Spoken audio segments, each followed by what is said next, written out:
Welcome back to Sayamma kitchen. అందరూ బాగున్నారా? నేను కూడా బాగున్నాను. ఈవేళ మీకు బెండకాయ 65 చూపిద్దామని చెప్పి దొండకాయ చూపించాను, బెండకాయ చూపించలేదు. ఎందుకంటే ఈ ప్రయాణం మొదలెట్టాం కాబట్టి ఒక్కొక్కటి చూసుకుంటా చేసుకుంటా రావాలి. మొన్న పుస్తకంలో రాత్రం మొదలుపెట్టింది నాకు, ఇప్పటిదాకా రాయలేదు మేము ఎన్ని వంటలు చేసామనేది. ఆ రాసామనుకో ఒక ఐడియా ఉంటుంది, చేసింది చేయకుండా మీకు చూపించడానికి. ఏమ్మా, దొండకాయ చేసాం, బెండకాయ చేయలేదు. ఇవాళ బెండకాయ చూపిద్దామని మీకు చెప్పారండి బంగారం. ఏమ్మా, ఇదిగో మనం వేసుకునే పదార్థాలన్నీ కూడా చూపిస్తాను. కొద్దిగా వరిపిండి, అంటే గిన్నెలో పెట్టేశాను కదా, వరిపిండి, శనగపిండి, కాలిఫ్లవరు, ఏడుశనగ గుళ్ళు, కొద్దిగా కారం, తగినంత సాల్టు, గరం మసాలా, జీరా మసాలా. ఓకేనమ్మా? అది ధనియాల పౌడర్ ఈ గిన్నెలో ఉన్నాయి. ఇందులో అది జీడిపప్పు. నేను ఆల్రెడీ గుళ్ళు వేయించుకుంటాను కాబట్టి ఏపిన గుళ్ళు అయ్యి. మనకి కారం సరిపడగా పచ్చిమిరపకాయలు, అదిగో కరివేపాకు. మన బెండకాయలు ఏం చేయాలంటే కోసేసి తడిబట్ట మీద కాకుండా పొడిబట్ట మీద చక్కగా ఆరబెట్టుకుని ప్యానకాయల్లో పెట్టుకుంటే సరిపోద్దిరా. ఎందుకంటే జిగురు ఉంటుంది కాబట్టి ఇలా ఉండాలి. ఎండలో పెట్టకండి అమ్మా, ఇలా ప్యానకాయల్లో కాసేపు మనం వేపుకుంటాం అనగా. ఇప్పుడు ఇది దేని గురించి చెప్తానంటే, మన ఇంట్లో చిన్న చిన్న ఫంక్షన్లు ఉన్నాయనుకో, క్యాంటరింగ్ ఇచ్చుకోక్కర్లేదు, ఇలా మనం వేపేసుకోవచ్చు. ముందు రోజు కూడా వేపేసుకోవచ్చు. మనం ఇది వారం రోజులు గ్యాలంటరీగా ఉంటుంది పాడవకుండా. ఎందుకంటే చక్కగా వేసుకోవచ్చు అన్నమాట. అమ్మా, ఇదిగో ఇలాగా. ఇందులో అల్లం వెల్లి పేస్టులు గట్ట ఏం అక్కర్లొద్దు. ఓకే బంగారం, ఇప్పుడు ఇవన్నీ వేసుకుందాం, చూపిస్తాను మీకు. లీటర్ బంగారం అమ్మ. ఓకేనమ్మా, ఇది వరిపిండి. ఎప్పుడు వరిపిండి ఉంటుందిరా ఇంట్లోను అమ్మా. ఈ మెటీరియల్ అంతా కేజీ బెండకాయలకి. కాకపోతే నేను పండుబాబుకి ఇందులో ఒక 5 కాయలు దగ్గరగా పులుసు పెట్టాను అనమాట. అందుకని ఇది కేజీ మెటీరియల్కి అమ్మా. అది 55 గ్రాములు లెక్క వస్తుంది మీకు. ఇది ఇదిగో అంతే. కాన్ఫ్లవరు, శనగపిండి బాగా పట్టేక్కలేదు అన్నీ కూడా. అది ఇప్పుడు నేను కేజీది కాబట్టి ఎందుకు తగ్గిస్తున్నానంటే మీకు లెక్క చెప్పడానికి. ఇదిగో సాల్ట్ అనేది నేను చెప్పలేను కాబట్టి మీరు చూసుకోండి కలుపుకొని. ఈ రెండు తర్వాత వీటికి ఇలాగా. ఇదిగో గరం మసాలా, ఇది కరెక్ట్గా వేసుకున్నాను. ఫుడ్ కలర్ కావాలితే వేసుకోండి, లేకపోతే జీరా పౌడర్ మట్టికి వేపించింది కొత్త పొడి చేసుకోండి ఇంట్లో. అది ప్రతి దాంట్లోకి ఆరోగ్యానికి మంచిది. గమ్మున ఏ గ్యాస్ ఫామ్ అయిందనుకో, వేపించుకున్న జీరా పౌడర్ ఉందనుకో, ఒక వేడి నీళ్ళు, ఒక గ్లాసు వేడి నీళ్ళు 1 స్పూన్ కలుపుకొని తాగేయచ్చు. గ్యాస్ బిళ్ళ అవసరం లేదు.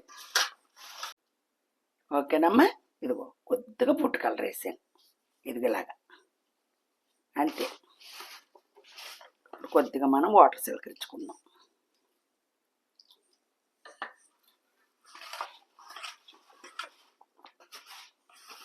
అయితే భగవంతుడు మంచి జ్ఞానం ఇచ్చాడు మనకి, చక్కగా వండుకు తినవచ్చు.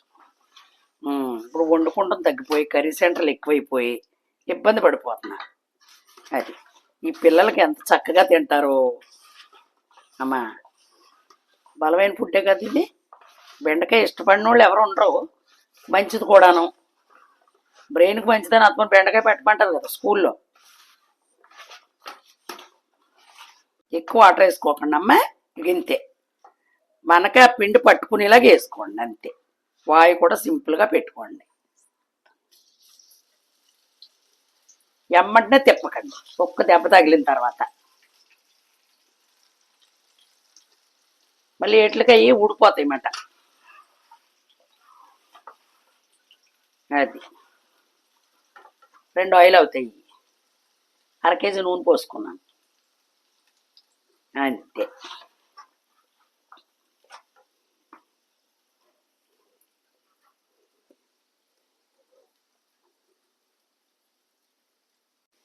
ఓకేనమ్మా,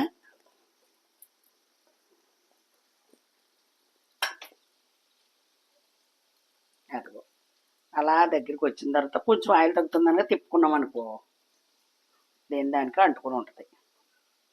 అది బెండకాయలు పొడవుగా సీరుకొని కూడా చేసుకోవచ్చు. ఇది అనుకో తినడానికి బాగుంటుంది, అవకాశంగా ఉంటుంది కాబట్టి. పచ్చిమిరకాయ ఎలా పొడవుగా చీరుకున్నాం అలా కూడా చీరుకోవచ్చమ్మా.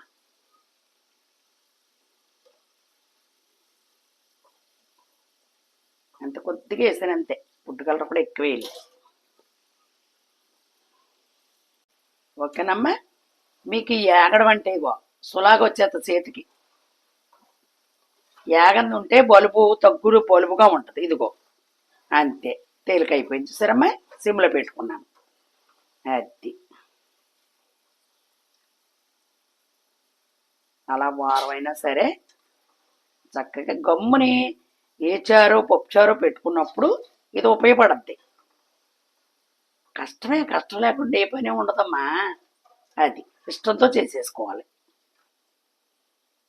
ఈ పని ఎప్పుడు నువ్వు మధ్యాహ్నం మాటలు పెట్టుకుంటే అందరూ వెళ్ళిపోయి పిల్లలు గట్ట బయటకు వెళ్ళిపోయాక చక్కగా ఒక్కరోజు కష్టపడితే తర్వాత వచ్చి మా మేనల్లుడి పిల్లలు హైదరాబాద్లో ఉంటున్నారు.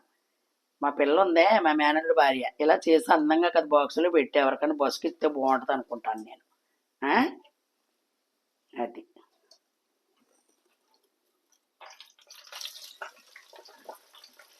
అది కూడా అలా ఆఫీసులు పిల్లలు వచ్చి ఏం తింటారు? మగ్గనే ఉండాలమ్మా. ఒక్క నిమిషం మగ్గాక తీరుతాను. చూడండి ఎంత చక్కగా వచ్చి ఏడ్చాను గుళ్ళగా. ఓకేనమ్మా. ఇది మీరు 2 కేజీలైనా సరే వేపుకోవచ్చు. అది చక్కగా బాగా చల్లారిపోయిన తర్వాత ప్లాస్టిక్ డబ్బాలో పెట్టేసుకుని అలా పెట్టుకుంటే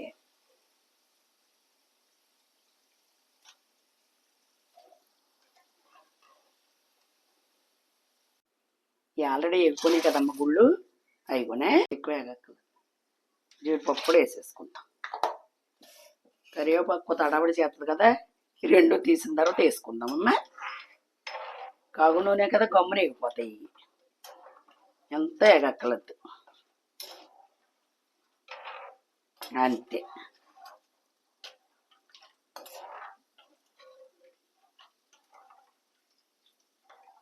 ఆ వేడి సరిపోద్దిరా. పచ్చిగుళ్ళు అనుకో టైం పడద్దమ్మా.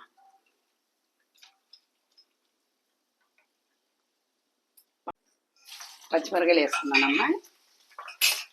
అలాగే కొద్ది కరివేపాకు, అంతే. చూసారా, మహాడావుడి. ఓకేనమ్మా. చేతికి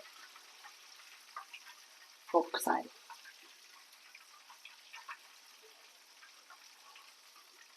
కట్టేస్తున్నాను పొయ్య. ఎక్కువ నూనె కూడా పట్టదు.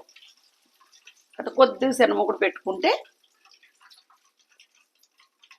చూడండి, ఆయిల్ కూడా లాగలేదు. అదిగో. ఓకేనమ్మా.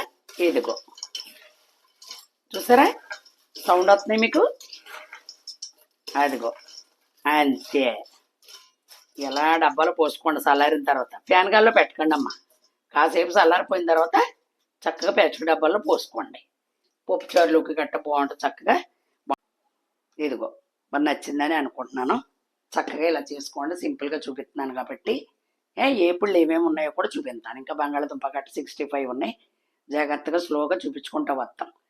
అమ్మా చక్కగా లైక్ చేయండి, షేర్ చేయండి, సబ్స్క్రైబ్ చేసి వీడియో పూర్తిగా చూసి చూడనోళ్ళు ఉంటే ప్లీజ్ అయ్యమ్మా మేము ముందుకు వస్తుంది. Bye bye.